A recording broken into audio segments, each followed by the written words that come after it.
On a quiet little street surrounded by historic homes and located just 2 blocks from majestic Lake Huron, sits one of America's few remaining 19th century synagogues. Like the city it calls home, Temple Beth-El of Alpena is enjoying a renaissance. Before we explain this exciting development, let's take a step back in time. Temple Beth-El's story begins in the years following the Civil War, around 1867, when a Jewish immigrant, Julius Myers, settled in the area. Like most Jewish immigrants during this era, Myers came to the area seeking opportunity as a merchant. Alpena at the time was a mecca for lumbering.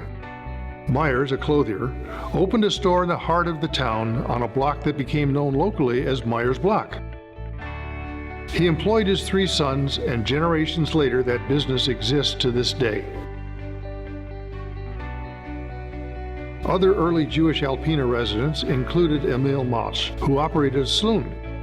But because of the temperance movement, he changed gears and opened a clothing business. Jacob Levin, a cigar maker, came to Alpena in 1872 and opened a store on Myers Block. In Judaism, it is commanded that we must care for the widows and orphans and bury our dead. In many communities, as soon as there are sufficient numbers of Jewish families in which to hold a minyan, 10 men in those years, the group would then found a benevolent society. In 1875, Julius Myers, Jacob Levin, and others organized the Hebrew Benevolent Society of Alpena.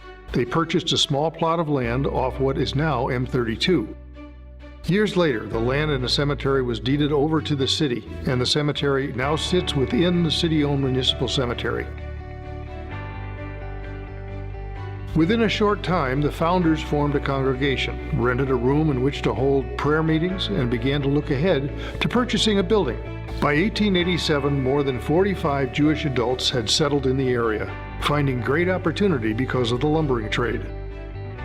And then it happened. In 1891, Temple Beth-El purchased a simple frame building on White Street for a price of $1,100. At one time a church, the building needed some work.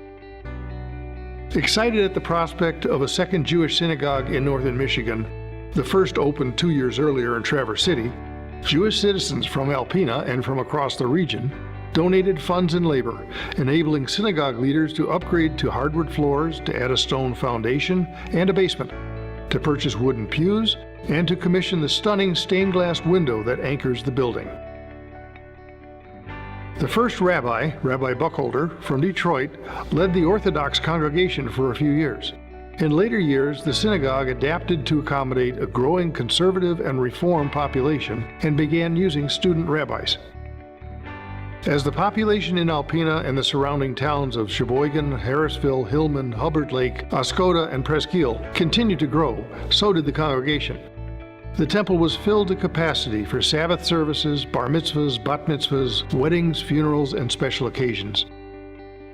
The changing local economy, including the closing of Oscoda's Wurtsmith Air Force Base, took a great toll on the congregation and the city of Alpena. Many members were aging and were no longer able to attend congregational events. Young adults were moving to larger, more metropolitan areas. By the late 1980s, membership had dwindled to but a handful of people. The situation became quite dire. There was even talk of donating this beautiful historic shul to a local museum. Enter Art Gurin, a longtime member who would later become Temple Beth-El's president. He adamantly opposed the shutdown plan. He told members, "No, this synagogue is a shining light and our Jewish citizens have the right to worship God here."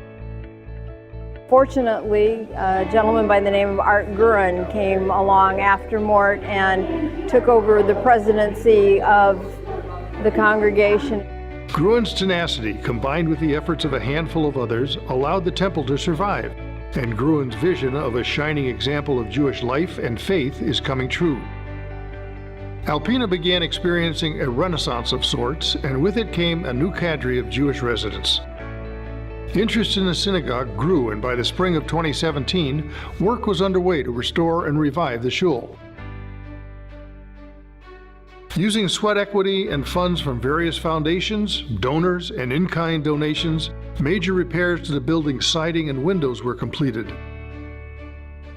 Local businesses were amazed to discover a synagogue in Alpena. They not only offered their time, talent, and finances to the restoration project, but also engaged with Alpena's Jewish community. Other changes were spiritual. The restoration project sparked dialogue, interest, and an awareness of the Temple Beth-El community. For the Jews of Alpena, Temple Beth-El became their sanctuary, their spiritual home. They welcomed me with open arms to Temple Beth-El, and right when I moved here, they were having services. I was able to come, we'd do potlucks, and it was just so nice to have a little community here. This is an amazing place, an amazing history museum, one of the few surviving 19th century temples in the United States. In the prior years, it had three major expenses with the flooding of the basement, destroying of a lot of the walls and floors. There were two movements at one point. One of those was to just totally disband the temple, and we had inquiries from as far away as Cincinnati about what we were going to do with the artifacts that were here.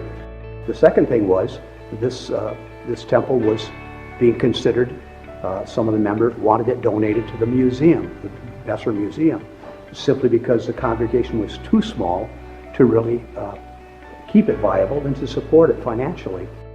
When Tim and Kathleen came into our office, they asked if they would be able to apply for a grant for the synagogue.